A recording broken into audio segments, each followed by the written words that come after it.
So I bet you're thinking, like, exactly when should we start planning for the upcoming school year as a PTA or PTO? And the whole planning process can sometimes seem overwhelming, but it really shouldn't be, because it's something that is easiest when you kind of do it all along or at the earliest time that's possible, really, because I found in my experience as a PTO leader over the last 13 years, wow, that's a long time. I find that I'm more likely to get things done, like they're more likely to happen if I plan for them well in advance and then kind of backfill with the details leading up to that date. So if I am trying to plan and execute something at the same time or really close together, it probably doesn't happen, because things always take longer than you think they're going to, like always. It's so annoying, because I like to get a lot of things done. I like to kind of section off my playtime and my work time, and dang it, all the work always takes a little bit longer, if not much longer than you thought, because not all obstacles are known and sometimes things pop up and it is a total pain in the rear.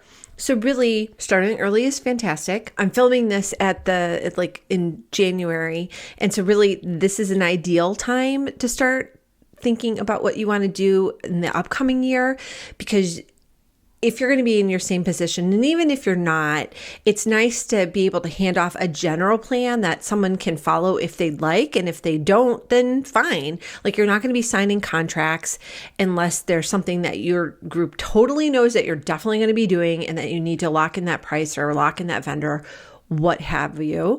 But you're going to be creating a plan for someone to kind of step in and follow. And when you do this, it is genius, because you'll be able to delegate tasks more easily, because you're going to know what needs to get done. And so you'll be able to say, oh, Amy, thanks so much for volunteering to help me out a little bit. Here's what you can do. Here's what I need help with. If you don't have things planned out, then you're probably not going to know what you need help with, because you're not going to know what needs to be done.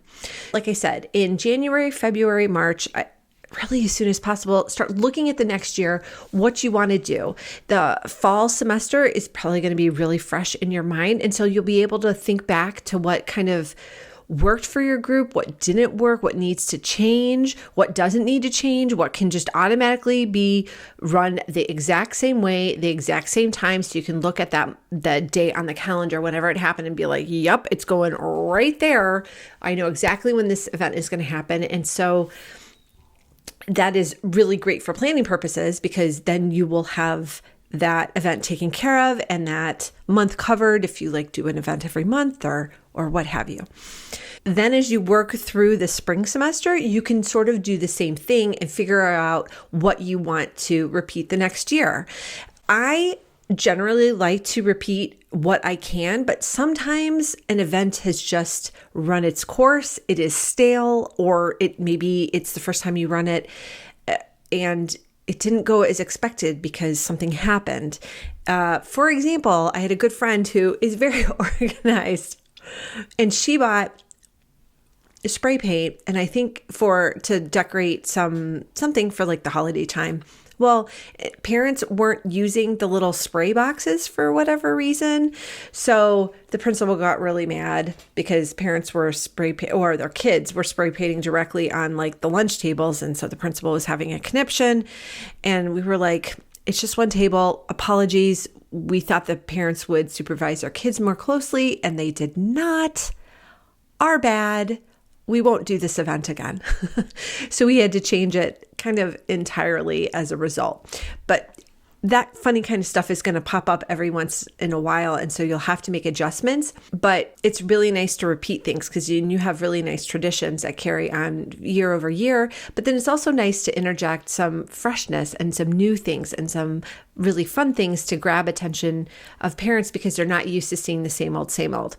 This is especially helpful for getting the attention of parents who have had kids in that school for quite some time, because they know the drill and they might just overlook it. It's kind of like why Costco will rearrange their store Every once in a while, they'll just change something and it won't be where it normally is. So you have to go looking for it. And while you're looking for it, you're going to pass by all these other things that you didn't know that you needed too. And so they're going to get into your cart. You want to use the same kind of concept for your PTO, for keeping things new and fresh. So you're going to keep the main things kind of the same place. Like the main departments are in the same place in Costco, but the things within the department kind of move for the most part. So I hope that example helps you to understand kind of how to plan and keep things fresh and also keep things that are working just fine. But now is a totally great time to start that process so that you are not kind of bum rushed at the end of the year when everything is so chaotic and crazy, because there's a finite time to get things done, which is the last day of school. And everyone's rushing to beat that. Both teachers and parents and students, everyone's working towards that same goal. So I would love to hear from you. What is one event that you've always wanted to put on for your PTO? I love, like I said, to keep things fresh for my group. So when you comment and tell us the event, make sure to say what kind of school that you would love to put it on at. So like elementary, middle school, high school, something like that. So we can all share these great ideas. So I am so glad that you watched this video. I hope it was helpful, and I will see you in the next one. Want even more guidance on how to be a stronger leader so you can run a better PTO or PTA? All these resources and more are waiting for you at ptoanswers.com.